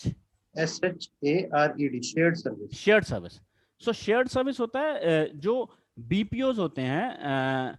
BPOs क्या करते हैं, कैसे काम करते हैं कि एक कंपनी है जो पूरा फाइनेंस डिपार्टमेंट अफोर्ड नहीं कर सकती, वो उसका उतना रेवेन्यू नहीं है. सो वो क्या करते हैं, वो एक फंक्शन बना लेते हैं विच is a pure finance function जिसमें प्रोसेसेस बना देते हैं. सो फॉर एग्जांपल फाइनेंस की अगर आप फ्लो की बात करें तो फाइनेंस का फ्लो कहाँ से स्टार्ट होता है? फ्लो स्टार्ट होता है परचेज करने से, जिसके लिए आपको एक प्रोक्योरमेंट डिवीजन चाहिए जो परचेज ऑर्डर नेगोशिएट करेगा, परचेज ऑर्डर रेज करेगा, माल आएगा, माल आने के बाद उसकी इनवॉइस बुकिंग होगी, इनवॉइस बुकिंग के बाद उसकी पेमेंट होगी, पेमेंट होने के बाद आप सर्विस या कमोडिटी सप्लाई करोगे, वो उसका सेल होगा, इनवॉइस रेज होगा, पैसा आएगा, पैसे की सेटलमेंट होगी. इसके पूरे बीच में आपको टैक्सेस भी पे करने पड़ेंगे, इसके बीच में आपको ट्रांजैक्शंस रिकॉर्ड भी करने पड़ेंगे, मंथ एंड क्लोज भी करना पड़ेगा, मॉनिटर भी करना पड़ेगा, और अपने बिजनेस को ग्रो कराने के लिए उस पर इफेक्टिव वो करना पड़ेगा, कंट्रोल करना पड़ेगा. सो इन सब चीज़ों के लिए अगर आपको हर एक का एक्सपर्ट रखना पड़ेगा तो it will be tough for the sustenance of a small company. So came the concept of shared service जिसको हम BPO बोलते हैं. उन्होंने क्या किया, उन्होंने हर एक फंक्शन में procurement, invoicing, payment, recording, invoice which is supplier invoice, customer invoice, उसका payment, collections, month end close, reporting, analytics, budgetary control, उसके लिए सारे फंक्शंस बना दिए और उस हर फंक्शन में एक स्पेशलिस्ट हायर कर लिया. अब वो कंपनी क्या करती है, वो कंपनी जाती है छोटी कंपनीज के पास. You can not afford the full function, आप मेरे पास आओ, you give me whatever function you want to give in this. जितना आपको करना है, आपको सिर्फ पेमेंट चाहिए, सिर्फ प्रोक्योरमेंट चाहिए, come to me, I will work on your behalf only on procurement, only on payments, only on bank reconciliation, और वो मैं आपको सर्विस दूंगा. सो एक ही बंदा, एक ही एम्प्लॉय उस कंपनी में बैठा हुआ, शेयर्ड बेसिस पे 10, 5, 15 clients depending on the volume of work, उतने क्लाइंट्स को सपोर्ट कर रहा होता है. That is a shared service, A one resource being shared across. ठीक है सर. मुदित जी का क्वेश्चन है, from bank perspective what are the benefits of MSME other than interest benefit? Also, what subsidies are available for MSME? So bank perspective से interest के अलावा collateral free loan है which is अ मुद्रा scheme, जो centre की scheme है. 10 लाख रुपए तक का लोन कोलैटरल फ्री मिलता है depending upon the prospects of the company. वो एक बहुत बड़ा एडवांटेज है, जितने छोटे बिजनेसमैन हैं वो इसका एडवांटेज ले रहे हैं और लेना भी चाहिए. इसके अलावा स्पेसिफिक्स जो स्कीम है वो बहुत सारी हैं, more than 20 schemes for center and state also has 15-20 schemes each state. So वो schemes डिटेल में डिस्कस कर पाना बहुत मुश्किल होगा. स्पेसिफिक कुछ होगा तो आप मेरे को सेपरेटली पिंक कर दीजिए, मैं आपको स्कीम दे दूंगा. I have got list of all the schemes available. Sir Vaibhav Agarwal ji का क्वेश्चन है, sir if we have provided delayed interest in balance sheet due to more than 45 days outstanding, then is it compulsory to actually pay the interest to buyer? Because in actual world this is common understanding to settle the dues without interest. सो अगर आप MSME act के हिसाब से चलेंगे और उसको claim करेंगे through facilitation council और may be in appeal through courts and all, आप बिल्कुल ले सकते हैं, अलाउड है। और आप ये भी कर सकते हैं प्रोविजन में कि जिसने पे किया है आपको इंटरेस्ट, उसको उसका डिडक्शन नहीं मिले। You can ensure that, actually कर सकते हैं। बट अब बात करते हैं प्रैक्टिकलिटी की। अगर मैं प्रैक्टिकली बिजनेस कर रहा हूँ एक कस्टमर के साथ, मेरा बायर है, सो अगर मुझे उससे रेगुलर काम करना है तो मैं उसको फैसिलिटेशन काउंसिल में सेटल करके ज्यादा बेटर खुश होऊंगा रादर देन उससे इंटरेस्ट लेके। That's a business decision, that is not a legal decision. Legally yes, answer to the question is yes, वो बिजनेस डिसीजन है, मुझे नहीं लेना क्योंकि मुझे उससे कल फिर काम करना है, मुझे उससे और माल बेचना है, that will give me profit. So वो एक इंडिपेंडेंट कॉन्वर्सेशन है, लॉ अलाउ करता है, फैसिलिटेशन काउंसिल में भी अलाउ करता है। अगर आप उसको कोई चैलेंज करता है ईदर ऑफ द पार्टीज तो वहां भी अलाउ करता है कोर्ट्स में, और आप इंडिविजुअली सेटल करते हैं और आप डिमांड करते हैं, सामने वाला पे करता है तो भी अलाउ करता है, at all 3 stages. Any other queries? Please raise your hand.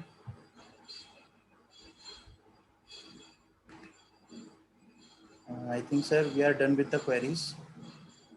Over to you, Sumit ji. One more query is there from Vijay Kali, sir. It would be sorry, query hai.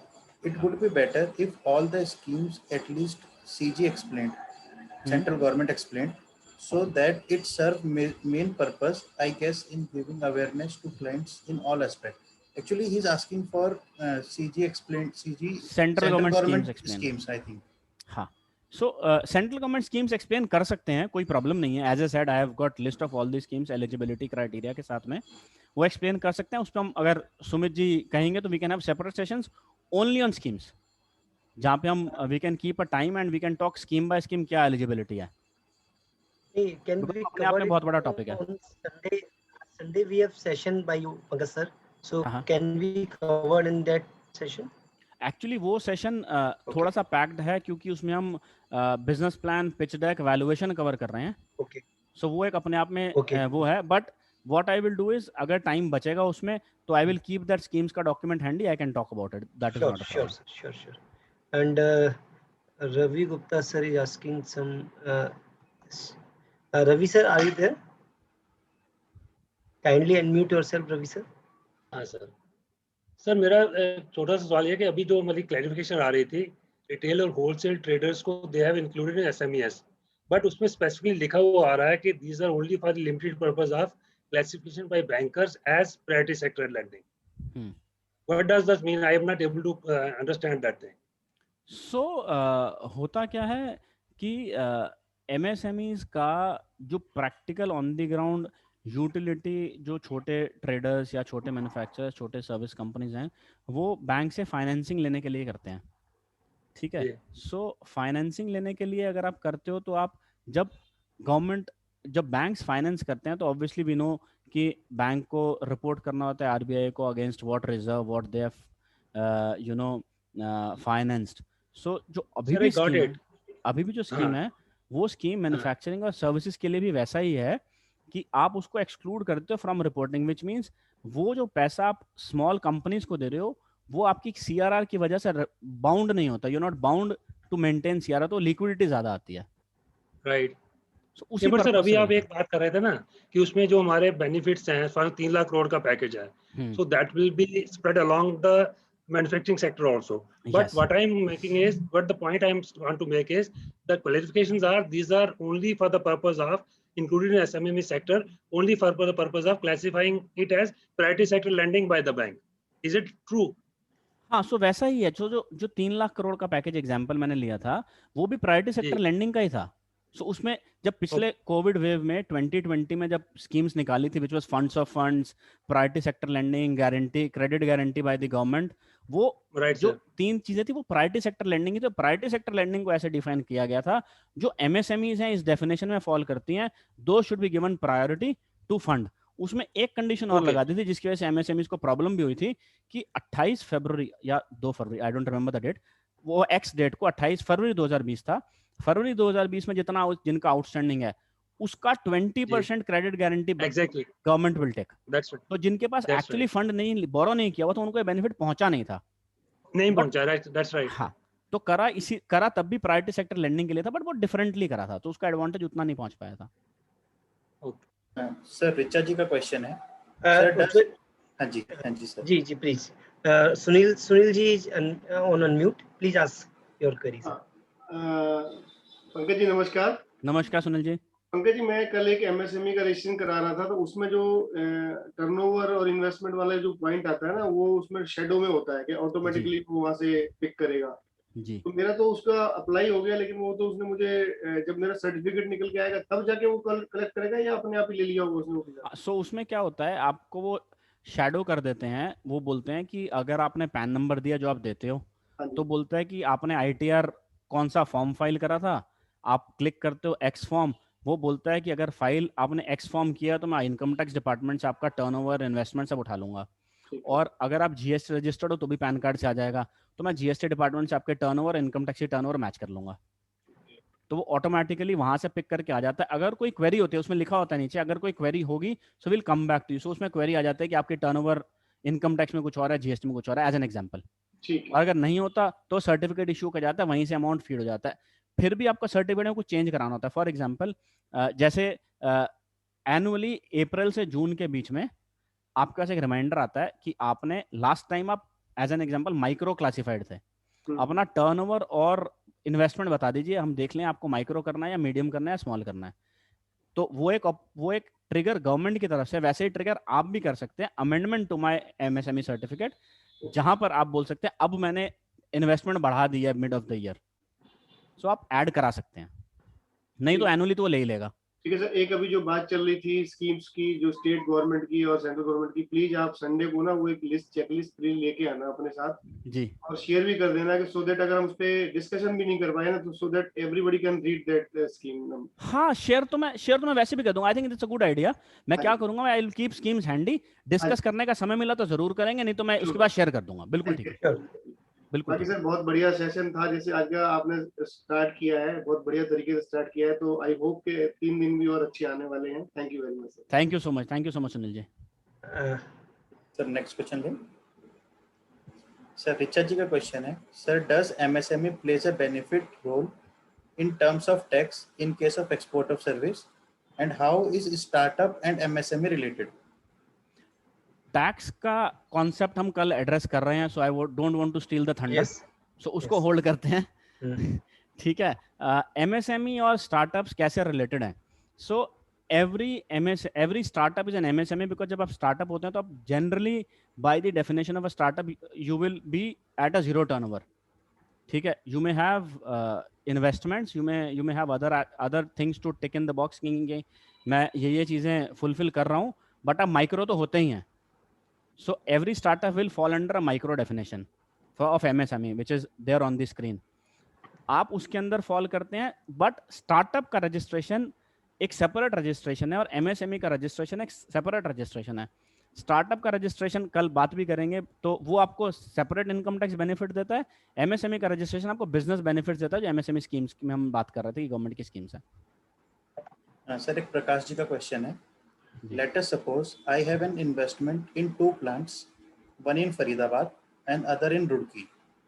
But the investment in plant located in Faridabad is qualified as per the limits provided under the Act. So can I be registered under the MSME for plant located in Faridabad and get benefits provided under the Act? नहीं sir, वो pan number driven होता है। जैसा हमने बात करी, अगर आप एक ही एंटिटी के 2 प्लांट्स हैं तो आपको टोटल ही देखना पड़ेगा, which is carrying 1 PAN. एक और है सर मुदित जी का, can MSME licence be obtained for architect services? Yes. So it is not a license, it is a registration. So it is not a license to operate. It is a registration to claim benefit. Definitely, sir, definitely. So I think all query we have addressed, and now any other participant, if you have any query, so kindly unmute and ask. Otherwise, we will close in 5 minutes. And I have a small query. Excuse me, sir, please. Ravi Gupta sir. जी जी रवि जी। हाँ sir, Pankaj ji, मेरा सवाल दिया था छोटा सा, जैसे 1 करोड़ और 5 करोड़ की लिमिट है, मतलब 1 यूनिट का लिमिट इन्वेस्टमेंट है 1.25 करोड़, टर्नओवर है 4 crore. How do we deal? Both the terms should, both the conditions should be satisfied. Both the conditions should be satisfied. Plant and machine should also be lower than that, and this turnover should also be lower than that. Ji. Only that will come under this. Yes. तो आप micro में नहीं आएंगे, आप medium में, small में आ जाएंगे. नहीं सर, फर्स्ट मीडियम में पहुंच जाते हैं तो टर्नओवर उसका जैसे इन्वेस्टमेंट 60 करोड़ होगी, टर्नओवर 150 करोड़ का है, तो that means it will not remain medium term. हाँ, यस, फिर नहीं होगा. Yes. My point is, both the my conditions Both are to the be conditions satisfied. should be satisfied. Yes, both the conditions should be satisfied. Composite conditions are to be satisfied. Absolutely, absolutely. Okay, thank you so much. Thank you. No problem. No problem. Thank you, Ravi sir. Ravi sir from Jammu and our very senior member, always ready to attend the session. And any other members, if you have any query before closing, and every participant is giving wonderful feedback, Pankaj ji, for your session. No, thank you so much. I was also looking at the chat box to see अगर कुछ query है तो मैं साथ साथ पढ़ के answer कर दूं, but then I think fairly covered. रोशन जी का hand raise हुआ है. Before that, lawyers can get MSME registration. हाँ. Yes, and share link of website of MSME registration, MSME registration and startup registration. हाँ, वो MSME registration की site मैंने इसमें लिखी थी, but link मैं I will give the link. Kindly incorporate that link in this slide so that it will be handy for submission. Okay, I will do that. That's fine. That's fine. And Roshan ji, kindly unmute yourself.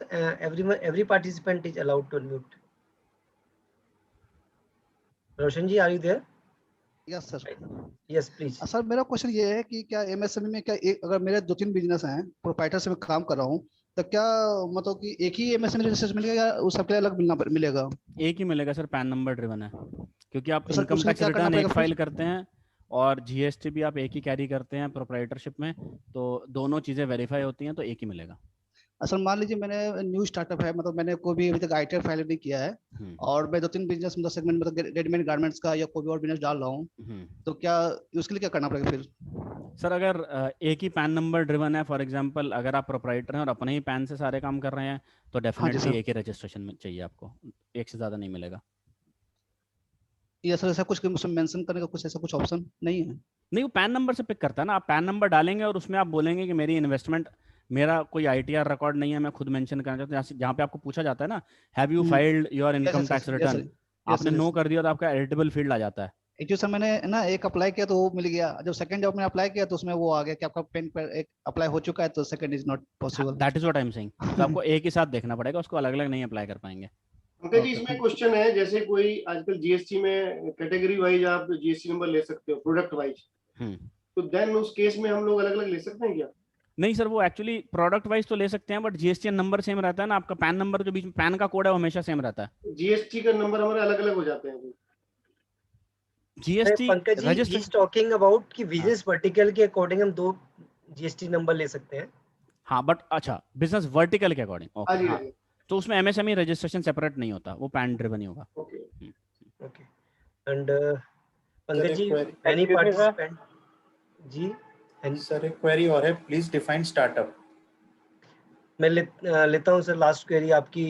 Please define startup. Mudit ji, very important query, क्योंकि ये query सबसे पहले होनी चाहिए थी, but still I would like to ask Pankaj ji, please define startup in. So startup का definition actually बहुत मजेदार है, क्योंकि इसका टेक्निकल डेफिनेशन है नहीं.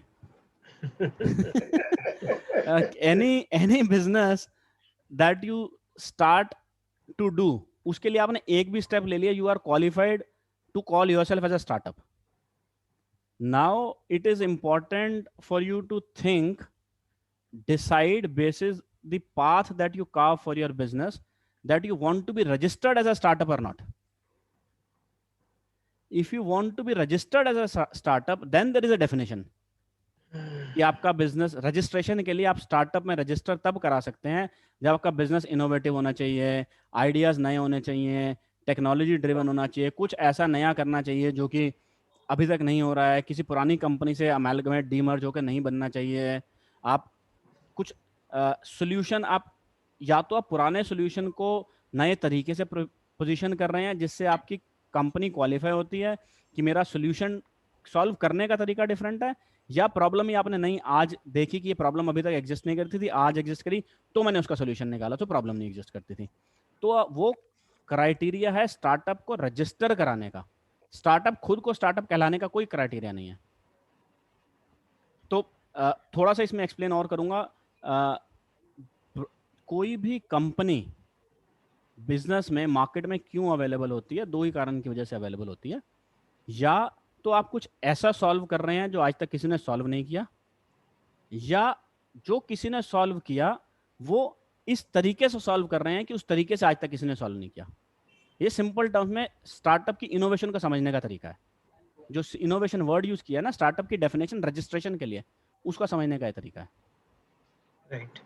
पंकज जी, एक और लास्ट क्वेरी लेते हैं ऋचा जी की। Can you share how we can check our business nature is meeting expectations of startup definition, like just a minute, definition like how we can prove that our business falls under those specified categories.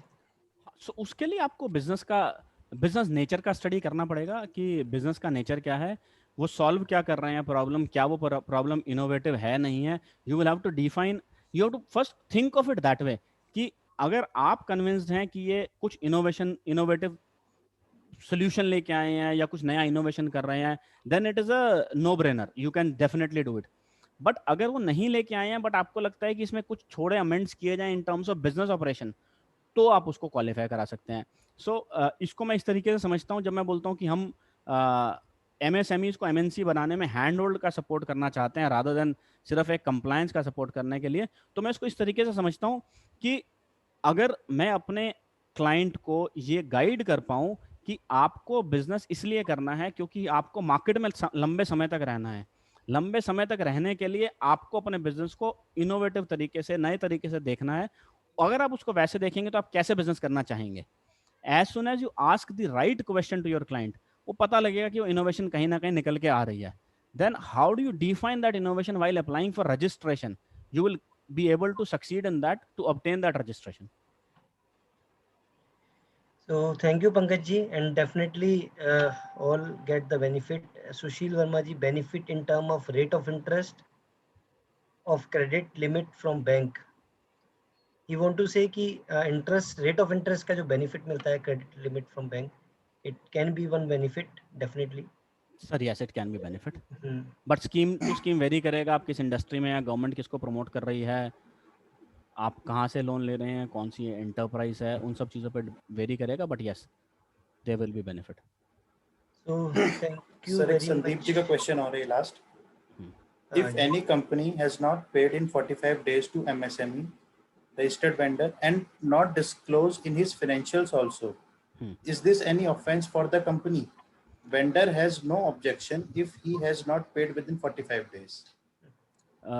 Sir obligation जो है वो company पे है इसको declare करने की financial statements में। Companies act के अंदर प्रोविजन है कि आपको रिकॉर्ड करना है।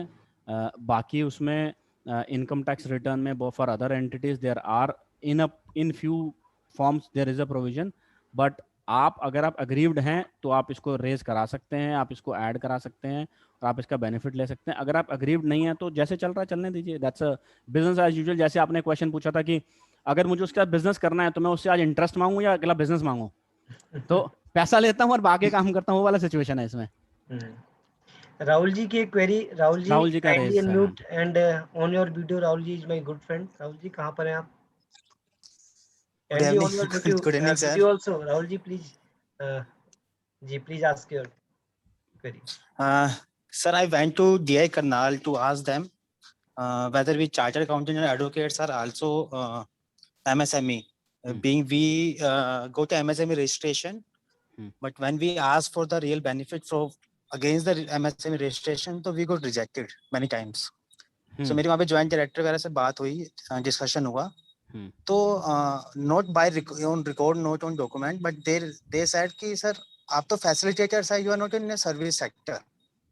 तो कहीं पे डेफिनेशन दी गई है MSME, मैंने घर आके MSME डी एक्ट दोबारा पढ़ा, कहीं भी सर्विस सेक्टर की ऐसा डेफिनेशन तो कहीं डिफाइंड है नहीं। तो कहीं पे लिखा है इंडियन नॉलेज की भी कहाँ जहाँ पे स्पेसिफिकली लिखा हो कि the service provider who are facilitators in a financial sector और ऐसा कुछ who are be eligible for the MSME. Even I argue that ki I got a MSME registration certificate which itself says I am a MSME. तो उनका plea ये था कि MSME registration is a automatic process, उसमें ज्यादा issue, उसमें आप benefits हम नहीं दे पाएंगे. So आप क्या बेनिफिट लेने गए थे? That will define that. क्योंकि by the मैं सर ट्रैवल बेनिफिट लेने गया था कि अगर हम 10 प्रोफेशनल 12 प्रोफेशनल फॉरेन जाते हैं for the announcement of the export of services with the another countries. So वहाँ पे एक benefit है ना, 80% of the expenses will go to reimbursement. तो वो application वो ली नहीं. ठीक है. So I think उसमें आपके पास so पहले बात करते हैं लीगल पोजीशन की. उसमें सर्विसेज पे किसी भी सर्विस का कोई रेस्ट्रिक्शन डिफाइंड नहीं, जैसा आपने भी एक्ट में पढ़ा कि कहीं सर्विसेज में डिफाइंड नहीं है कि chartered accountants are excluded. All services are covered which includes chartered accountant, lawyers, everyone. इसीलिए आपको सर्टिफिकेट भी मिलता है. कैटेगरी में भी लिखा होता है micro services, micro manufacturing, small services, small manufacturing, medium services, medium manufacturing, but medium का प्रोसेस थोड़ा डिफरेंट है, बट वो मिलता है. सो लीगल पोजीशन है कि आपको मिलता है. Now when you go and take the benefit of the scheme, तो उसके लिए स्कीम डॉक्यूमेंट स्पेसिफिकली पढ़ लेते हैं कि स्कीम डॉक्यूमेंट में कहीं हमें फैसिलिटेटर सेपरेटली ऐड किया है नहीं किया, because every service industry in one form and shape is facilitator to the other industry. ठीक है. सो उसका एक काउंटर आर्ग्यूमेंट बहुत स्ट्रांग आता है, बट हाँ स्कीम बाय स्कीम हम इस पर बात कर सकते हैं कि उस स्कीम में हम बेनिफिट कैसे क्लेम कर सकते हैं अगर वो हमें डिनाई कर रहे हैं. तो that's obviously through all the means of laws which are and schemes which are available in the government on the government website. Right sir, I will मैं आपको परेशान करूँगा बेसिकली वो स्कीम भर के उसको डिकोड करके. Any time Rahul will discuss it later on also, no problem. Yeah, please. And definitely कोई problem अगर है तो हम उसे represent भी करेंगे. And definitely with this I would like to conclude today's session, and thank you to all participants for joining from Jammu, Ravi Gupta ji, and अभी Vijay ji from Hyderabad, Patna जी से, पटना से भी अभी क्वेरी उन्होंने पूछी थी. So every party, Mudit ji Pilibhit से हैं. So many participant are there from other cities, so it is the very helpful. So in virtual mode we can participate from entire country from the world. As let's meet tomorrow for discussion on the issue relating to other topic. I request Sunil Mangla sir to say final word of thanks. From Faridabad, Sunil Mangla sir. Thank you Sumit ji for giving me this opportunity. और आज के session के बारे में क्या बताऊं, बहुत ही बढ़िया लाइवली सेशन था. और कितने क्वेश्चंस इस पे आने शुरू हो गए थे 10-15 मिनट के डेलिब्रेशन के बाद ही. तो इससे लगता है कि बहुत ज्यादा लोग इसमें इंटरेस्टेड थे. और जैसे राहुल गुप्ता जी ने भी जो अपने क्वेश्चन किया है वो बहुत ही हमारा रेलिवेंट है. तो पंकज जी उसके बारे में भी हमें देखना पड़ेगा कि whether this we can claim or not. तो आज का जो सेशन रहा ओवरऑल बहुत बढ़िया रहा. और मैं धन्यवाद करूंगा सबसे पहले पंकज जी का कि आपने इतना बढ़िया तरीके से सेशन को आपने लोगों को दिया. और साथ में टीम कासा का धन्यवाद करूंगा जो अपने प्लेटफॉर्म पे वो इतना बढ़िया ये सारे सेमिनार्स करा रहे हैं. लास्ट 1 ईयर से 1.5 साल से हो गए तो देख रहा हूँ. उससे पहले भी फिजिकल जब पेंडेमिक नहीं था तो टीम कासा बहुत ही मेंबर्स की नॉलेज के लिए इतने बढ़िया प्लेटफॉर्म पे उन्होंने सारे सेमिनार्स प्रोवाइड कराए हैं. और मैं समझता हूँ कि ये ज्यादा पॉपुलर हुआ है, ये वेबिनार वाला सेशन जो है ज्यादा पॉपुलर हुआ है, जिससे कि लोगों का टाइम भी सेव हो रहा है और लोग घर बैठ के अपना नॉलेज गेन कर रहे हैं. तो sir thank you very much for आज today's deliberation. Thank you Pankaj ji और see you thank you to each participant. And I will share the presentation and recording by tomorrow on everyone's mail, so no need to worry क्योंकि कई लोगों ने PPT और recording की बात मांगी है. Right. I will share with the help of Pankaj ji, and let's meet tomorrow in taxation session and day after tomorrow with Pankaj ji again on the very. Thank you so much everyone. And now closing the topic. It was you want pleasure. to say? Thank you.